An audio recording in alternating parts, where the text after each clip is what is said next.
tell us how to use this law of attraction in our daily life. So there are any particular steps we have to follow, and what is it all about? Okay. The first thing, Pooja, we need to understand about this law is you are not using the law is using you. You need to really, really get that. What does that mean? That even when you're sleeping and you're thinking a negative thought or you're stressed about your future, the law is using you. So the whole game changes not when you learn to apply the law, but when you learn to master the usage of this law, right? What does that mean? Like I said, it's very simple. The universe is your obedient servant. And the task of the universe is not to judge you, not to analyze you, or not to justify anything that's going on. But the task of the universe is to simply give you the match of the frequency that you are giving out. Giving out. Frequency. Right. So frequency comes in two domains, positive and negative. There are just two frequencies. There's no third. Yeah, there is a third state of being, which is neutral. In the neutral state, you're not creating, you're not destroying, you're just being. Right. That's a very nice space to be. But when you want to master this law, it's very important that we come to the positive side of the scale. Right. Right. Because only then I'm giving out something positive and I'm getting it back. Now, it's very important to understand that the universe is scanning you 24/7. And if you are sitting here and complaining about the weather or complaining about corona or something, now the universe is sensing your frequency as a complaint frequency. And the universe goes, oh, okay, so Ramon is giving out a frequency of complaint. That means she wants more complaint. So the universe then finds a reason. Maybe if I had to get a payment, or maybe if something else happy had to happen in my life, the universe takes that away and I start complaining even more.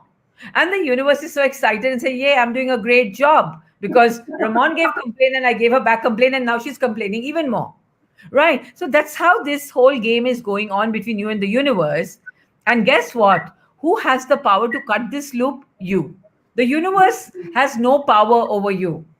So it is you who has to actually master your thoughts, master your feelings. Because your thoughts and your feelings are constantly in a marriage, right? That means the moment you're thinking a negative thought, your body is giving out a negative feeling, a negative emotion. The moment you're feeling a negative emotion or a negative feeling, it's manifesting a negative thought. So the whole game changes when you become truly mindful by consciously digging into the quality of the thoughts that you're emitting out. So the best thing to do to master this law is when something is negative in your life, when somebody is angry, when somebody is upset, it's very automatic of us to get negative with them. That is when you have to train yourself to just plug yourself out of that situation and just move away from negativity. Energy flows where focus goes, right? And focus does not mean just looking. Focus also means observing to our thoughts, our feelings, and our actions. So every time you're participating in a negative drama, even with your thoughts, what does that mean? That if I'm sitting at home and I'm complaining about my friend or my neighbor or my mother-in-law or anybody, I am in a negative momentum. I am emitting out a negative frequency and I will attract more of the same. It's easier said than done, because if the secret book was so easy to master, everybody would be a billionaire till today, right?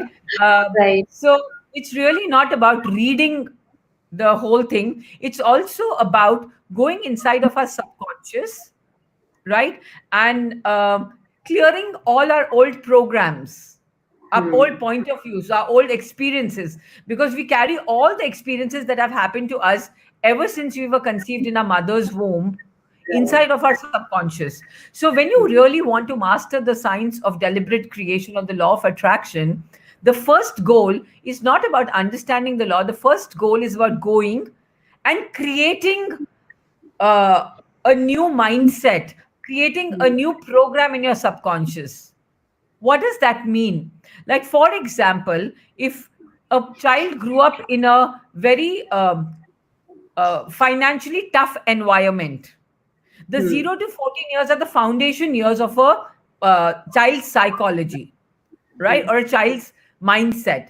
So if you grew up in an environment when you were a little kid and there was a lot of challenge around money, somehow the child picks up a belief that it's very difficult to make money, Money, right. or money will come as a struggle. Now, this belief becomes a very hardwired program in my subconscious.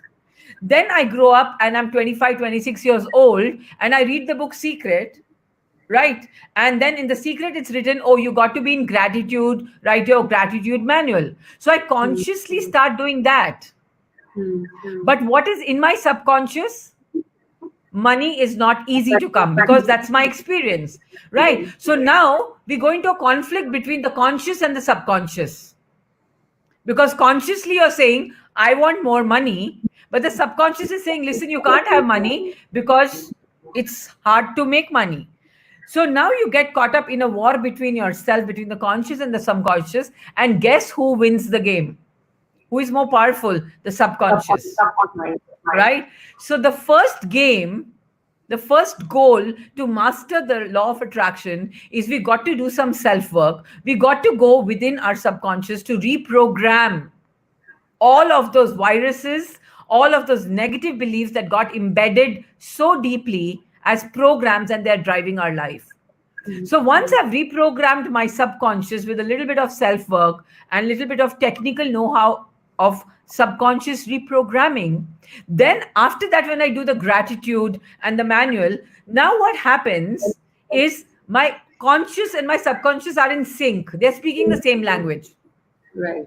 And that is when the secret happens and the magic shows up, right? Wow. So very important, guys. If you really want to master this law, first go within the dark basements of your subconscious. Go and see all the junk that's there, and as little children, we picked up little programs. Another example I would like to give you, Pooja, here is, and this I'm sure all the women who are struggling to lose weight, reduce weight, will resonate with this example. So while we are growing up as kids, we get to hear from our caregivers and people in authority, mote mat hona, ye mat khao, wo mat khao, tu moti ho. Like if the child is put on a little weight or a little plump, you get to hear all those point of views that you're fat, you're fat, you're fat, right? So we go into a state of body shaming ourselves and rejecting our own self. Now that becomes a program in our subconscious, I am fat, right? Now when you grow up, you want to become thin. Consciously, you want to become thin. So you go and join a dietitian, you go to a gym, but guess what? You reduce the weight and you come back again because in the subconscious, the program is I am fat.